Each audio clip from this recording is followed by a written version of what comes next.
There are still a lot of people who are confused about the origins of AI and wonder what will be the pinnacle of this AI uprise. I am making this video so all of you can understand the 7 stages of AI. As you follow along, you have a fair idea of how our life is set to change in the coming future. When we talk about its origin, artificial intelligence can be traced back to the mid-20th century, when pioneers like Alan Turing and John McCarthy laid the groundwork. In 1950, Turing proposed the concept of a machine that could exhibit intelligent behavior, giving birth to the Turing Test to assess AI capabilities. Subsequently, in 1956, McCarthy organized the Dartmouth Conference, which is considered the official birth of AI as a field of study. Early AI research only focused on symbolic logic and rule-based systems. During the 1980s, first ever neural networks were born, which sparked renewed interest in AI. Breakthroughs in machine learning, data availability, and enhanced computational power have propelled AI into the diverse and transformative technology we witness today. This brings us to a point where we can discuss the 7 stages of AI.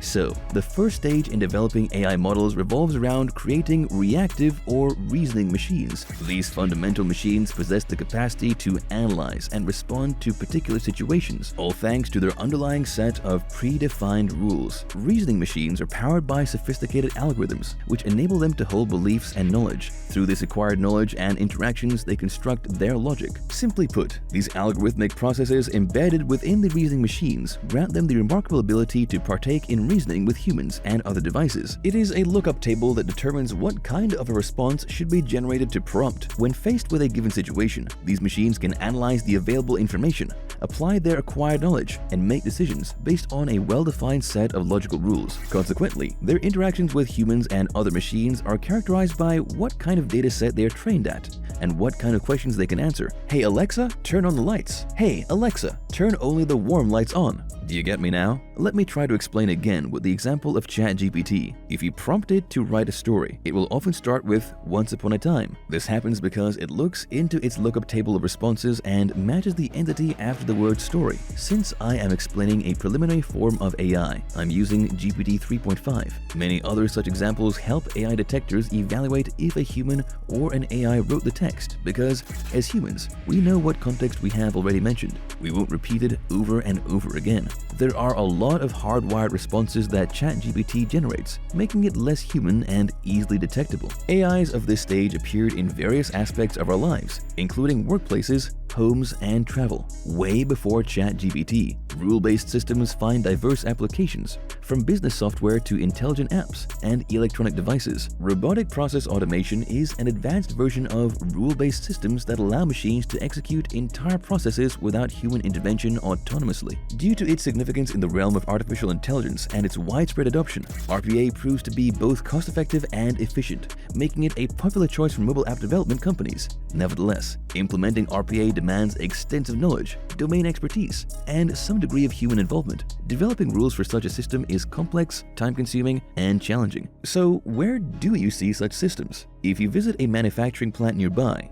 you will see a lot of automation. Let's take the process of car manufacturing for instance. The whole process of turning huge aluminum rolls into a car's body is automated. Each CNC machine is linked to a corresponding mold or press, seamlessly carrying out the manufacturing process. Small industries can also achieve some level of automation by applying some of these principles, but again, they are hard to set up and mighty expensive. So far, we've been talking about general applicability, but as the algorithms grow more and more complex, they become more and more targeted. Hence, the usage spectrum is more domain-specific. In this stage, algorithms are trained using the expertise of professionals and regularly updated to handle new situations. As a result, they effectively serve as substitutes for human experts in the same industry. An example of such artificial intelligence is intelligent chatbots. They have transformed how businesses approach customer support and service. Finding humans on technical support in just a few years will become a luxury. Because customer service requires 24/7 involvement and humans have human needs, companies applying chatbots instead of hiring humans would save both money and time. The next stage of AI is a further enhancement in domain-specific expertise. Now these AI systems can access significant data and start developing human-level capabilities, say the capabilities of a rookie coder. When compared to human counterparts, it can only facilitate decision-making. For example, AI tools are helping physicians in cancer diagnosis. Google's DeepMind AlphaGo AlphaGo is a well-known example of this type of AI. At first, the system was taught the game's rules and winning criteria. Before picking up Go on its own, people must learn this procedure if they want to prevent the system from making bad decisions. In case you don't know, AlphaGo demonstrated its skill by defeating Lee Sedol in March 2016. If you still need clarification about these AIs, one basic example from our daily lives is virtual assistants like Siri or Google Assistant. They only possess expertise in natural language processing and can perform tasks like setting reminders, answering questions, and controlling smart devices. When we coined the fifth stage of AI, we discussed developing systems that mimic human intelligence. The primary goal in developing such artificial intelligence is to create an intelligence of a 7 to 8-year-old human. People at OpenAI claim that they made such a model, but due to high generational uncertainty, it is getting public later. So it is safe to say that no existing system has accomplished this accomplishment until now. Experts also have differing perspectives on the situation. Some predict we will reach this level over the next 5 years, while others claim that reaching such a high point may be impossible. AI systems with self-awareness will have a broader perspective and the capacity to recognize and react to emotional responses. Self-aware robots can exercise some degree of self-control and adapt their behavior in response to the situation, much like self-aware humans can. AIs we are currently used to don't have any opinion of their own, but when talking about self-aware systems, decision-making and opinions will become the key differentiators. So the next Oppenheimer might well be an AI system in a bad mood. Artificial superintelligence, ladies and gentlemen, is the stage that refers to AI systems so advanced that it possesses intellectual capacities far surpassing expert humans across a wide range of categories and fields. Currently,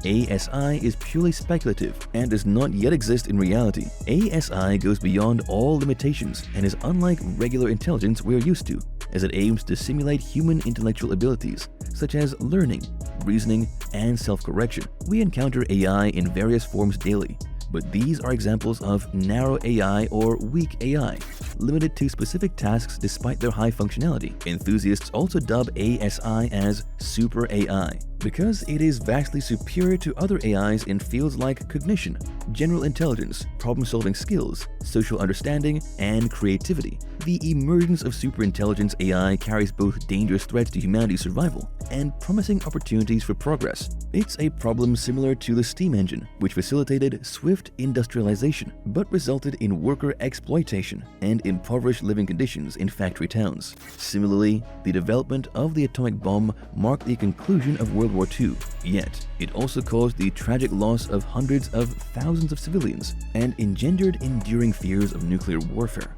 I'm just glad that we are not there yet. But the thing is, it is still now the end. The end to all this uprise is a super hypothetical state called singularity. It is the time when AI's capabilities have far succeeded everyday tasks. It expands to more advanced capabilities, such dreaming and enabling human communication with other living organisms like plants and animals. That sounds cool, but its ultima would lead to humans losing control of such systems.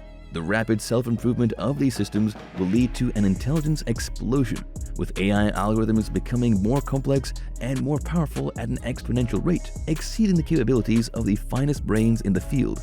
Do you guys remember Cyborg from the Justice League? I mean, that is somewhat the depiction of artificial general intelligence, resulting in algorithms controlling every piece of digital machinery around the globe. Yes, we have made remarkable strides in technology, particularly in machine learning algorithms. The algorithms have demonstrated encouraging outcomes in various problem-solving domains, but still, due to the intricate and diverse aspects of human intelligence, achieving a fully autonomous AI entity that surpasses human intellect remains a distant objective. Conversely, futurist and computer scientist Ray Kurzweil has announced that the singularity, the point where AI surpasses human intelligence, might be realized around 2045.